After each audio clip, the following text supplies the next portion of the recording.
Well, I'm pleased to say that joining me now live from Abuja is a co-chair of the African Union's Vaccine Delivery Alliance, Dr. Ayowade Alakija.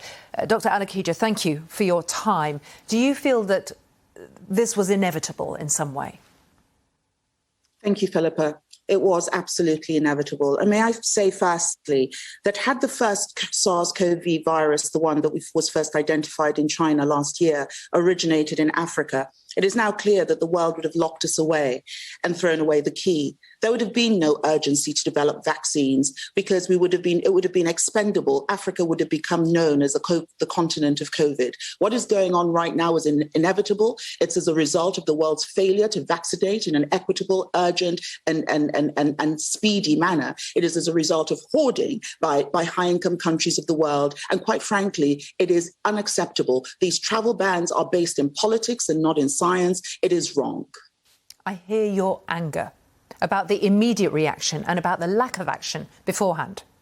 Yeah, absolutely. I mean, let's just hope this is a dress rehearsal that we're seeing right now with the Omicron variant and not the main event. The science, we don't know yet. What we can say about COVID, what we can say about this current variant is the best thing that we know is that we don't know. So this is hopefully a dress rehearsal. But because until everyone is vaccinated, no one is safe. But what exactly is the global playbook on this? What are we planning to do? Are we just planning to act politically, knee-jerk reaction, so that we can satisfy those people within our countries that we're keeping those, those unvaccinated Africans out? Why are the Africans unvaccinated? It's an outrage because we knew we were going to get here. We knew this is where the hoarding, the lack of IP waivers, the lack of cooperation on sharing tech and sharing know-how. We knew this is a crossroads that it was going to bring us to. It was going to bring us to a variant. It was going to bring us to more dangerous variants. Why are we acting surprised? Why are we locking away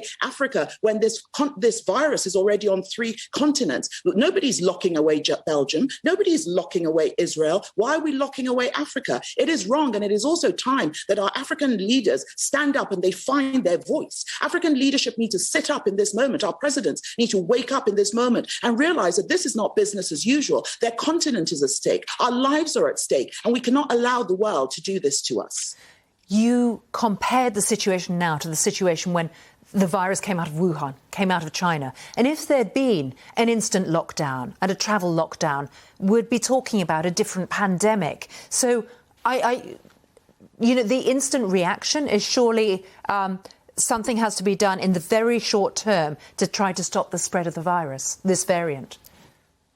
Absolutely, Philippa, but something needs to be done to everywhere. My recommendation is have a coordinated global shutdown of travel for the next month if you want, but don't single out Africa. Don't single out South Africa. Botswana actually is where the virus was first identified. But do you know what was going on with Botswana a few months ago? The Botswanan government ordered 500,000 Moderna vaccines at $29 per dose, much higher than the rest of the world paid. They did not get those vaccines because other people jumped ahead in the queue. Moderna supplied to other countries and did not supply to Botswana. And so now we have a variant. Do we know where this variant originated? No, we don't even know that yet. It could possibly be that the excellent science in South Africa has shown it up, but it could very well have come from anywhere else. This is discriminatory, it is xenophobia, and it is wrong. Let us follow the science. Let us not follow politics. Let us share the know-how. Let us allow African countries and others to produce their own vaccines so that we do not get to an Omega